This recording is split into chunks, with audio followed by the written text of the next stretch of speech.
સુરતના કાપોદ્રા પોલીસ દ્વારા તેરા તુજકો અર્પણ કાર્યક્રમ. કાપોદ્રા પોલીસ દ્વારા જુદા જુદા 35 જેટલા મોબાઈલ શોધી કાઢ્યા.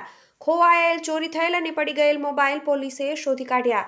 લોકોના ફોન પોલીસોએ મૂળ માલિકોને પરત કર્યા. પોલીસ દ્વારા તેરા તુજકો અર્પણ કાર્યક્રમ કરી મોબાઈલ પરત કર્યા. 3.65 લાખની કિંમતના 35 મોબાઈલ પરત કરવામાં આવ્યા. TV 18 news, Surat. જી આજરોજ કાપોદ્રા પોલીસ સ્ટેશન ખાતે મહેરબાન પોલીસ કમિશનર સાહેબની સૂચના અને માર્ગદર્શન અનુસાર તેરા તુજકો અર્પણનો કાર્યક્રમ રાખવામાં આવેલો.